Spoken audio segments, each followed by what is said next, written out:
시작하시기 전에 충분히 알고 시작하신다면 선택에 도움이 많이 되실 텐데 구석구석 최대한 자세하게 설명드려 보도록 하겠습니다. 안녕하세요. 한샘 리하우스 남서울 대리점의 박상호 실장입니다. 오늘은 현장이 아닌 사무실에서 이렇게 인사를 드리게 되었는데요. 우리가 인테리어를 한다라고 할 때 집 전체를 뜯어 고치는 전체 리모델링을 진행하기도 하지만 일부만 리모델링을 하시는 경우도 충분히 많이 생기시잖아요. 사실 우리 집에서 가장 많이 사용하고 가장 먼저 낡고 연식에 의해 누수라든지 문제가 가장 많이 발생하는 부분이 바로 욕실이거든요. 그래서 오늘은 욕실 리모델링에 대해 이야기해 보려고 합니다. 가장 작지만 선택할 사항이 많은 공사이기도 하죠.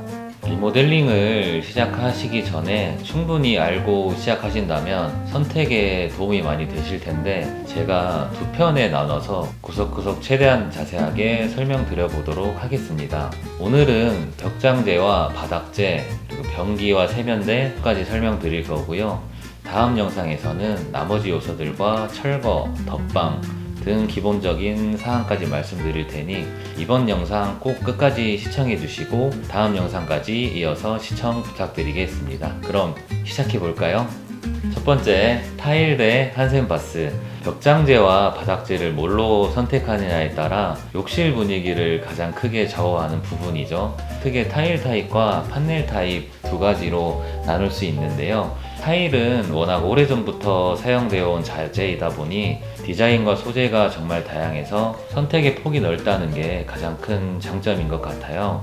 흔히 600각 타일이라고도 하는 대형 타일을 사용하면 흔히 생각하시는 호텔 욕실, 고급스러운 욕실 분위기 구현이 가능한데요. 다만 600각 타일을 벽면에 붙이려면 에폭시라는 특수본드를 사용해야 하고 시공 난이도도 높은 편이다 보니 시공비가 많이 비싸진다는 단점이 있습니다. 그래도 저는 이왕 타일 욕실을 선택하셨다면 반드시 600각의 큰 타일을 사용하시는 걸 추천해 드립니다. 솔직히 제가 봐도 고급스럽고 예쁘거든요.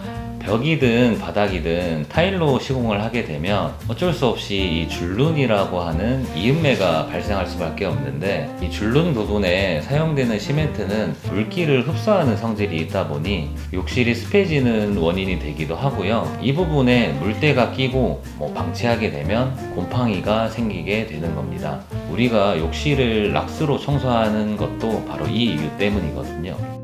아무래도 타일 욕실의 가장 큰 단점은 이 줄눈 때문에 유지 관리가 어렵다는 점, 그리고 타일 자재 자체의 성질 때문에 차갑고 딱딱하고 미끄럽다는 점이 가장 큰 단점인 것 같습니다. 두 번째로 한샘바스를 설명드릴 건데 현장에서 고객님들 만나보면 요즘은 한샘바스에 대해 많이들 알고 계시더라고요. 벽면은 휴판넬, 바닥은 휴플로어라고 하는 한샘에서 개발한 특수 자재로 시공하는 방식인데요. 먼저 휴판넬은 탄산칼슘 보드라고 조개 껍데기 같은 소재라고 생각해 주시면 되시고요. 휴판넬은 이음매를 몰딩으로 마감해서 줄눈 없이 시공되다 보니 물때나 곰팡이 발생할 여지가 적고 제거가 매우 간편해요. 요즘은 이 몰딩을 뒤쪽으로 넣어서 무몰딩 형태로 시공되는 판넬도 신제품으로 나왔는데요. 훨씬 깔끔하고 고급스럽게 마감되어서 고객님들의 만족도가 높습니다.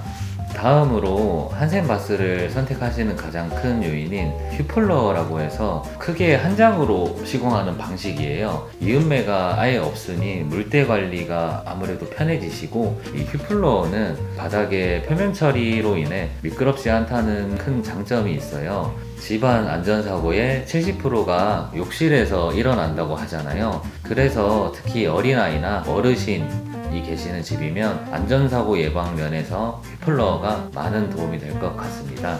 지금까지 한샘바스의 장점에 대해 말씀드렸고요. 단점을 말씀드리자면 아직까지 타일만큼 역사가 길지 않다 보니 좀 디자인과 색상이 한정적이라는 점인 것 같아요. 끊임없이 신제품이 개발되어 나오고는 있지만 타일에 비해서는 선택의 폭이 좀 좁다는 단점이 있습니다.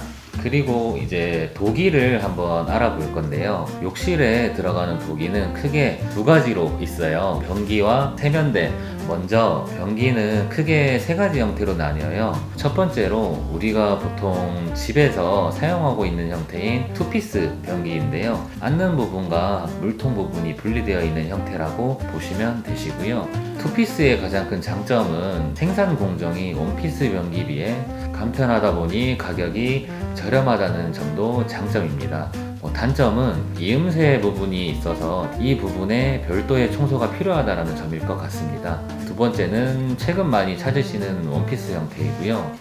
물통과 변기가 일체형으로 되어 있어요. 보기에 깔끔하고 디자인이 예쁘다, 그리고 청소가 용이하다라는 장점 때문에 선호하시는 고객님이 점점 늘어나고 있어요. 다만 원피스 형태는 일반적으로 투피스에 비해 물통 크기가 작아요. 그만큼 물통이 작으면 물 용량이 작아서 수압이 약해지는 단점이 있고요.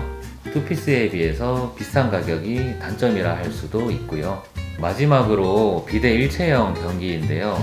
물통 없이 직수 방식으로 된 형태입니다. 요즘 비대 없으면 화장실 못 가신다고 하는 분 많아요. 예전에는 관리 문제로 비대를 렌탈해서 주로 사용했다면 기술의 발전으로 대부분의 비대가 자체적인 그 살균 기능이 있어서 예전보다 관리가 훨씬 수월해졌거든요.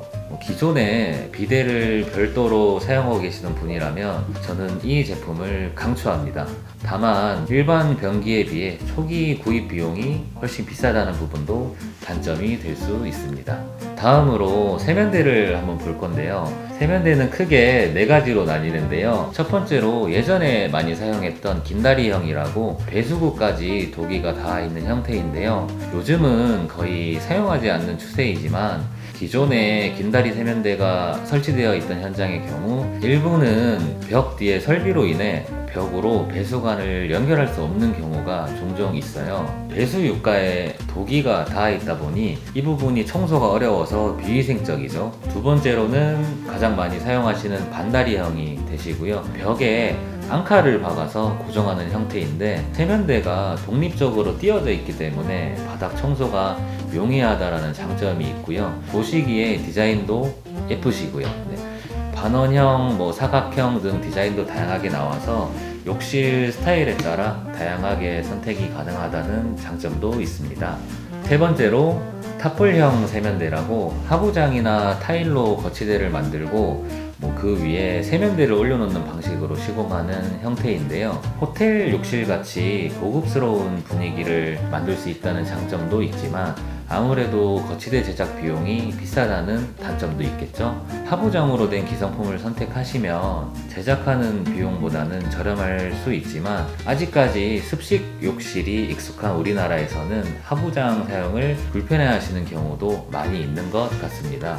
네 번째로 타일 세면대가 있는데 아연으로 된 베이스틀을 설치 후에 타일로 감싸는 방식이에요. 백화점, 호텔 등 고급 욕실에서 주로 볼 수 있었던 방식인데 제작 비용이 높다 보니 아직 많이 보편화되진 않았지만 고급 욕실을 만들고 싶어 하시는 분들이 종종 찾으시더라고요. 무엇보다 타일 시공자의 기술에 따라 이 마감 퀄리티 차이가 많이 나는 방식이라고 볼 수 있는데 예를 들어 타일과 타일이 만나는 부분을 사선으로 쳐서 모서리를 깔끔하게 마감하는 시공법을 졸리컷이라고 하는데 시공자의 기술이 부족하면 이런 세세한 마감이 예쁘게 안 나오는 경우가 생각보다 많아요. 그러니까 시공기사님 선정을 잘 하셔야 되겠죠.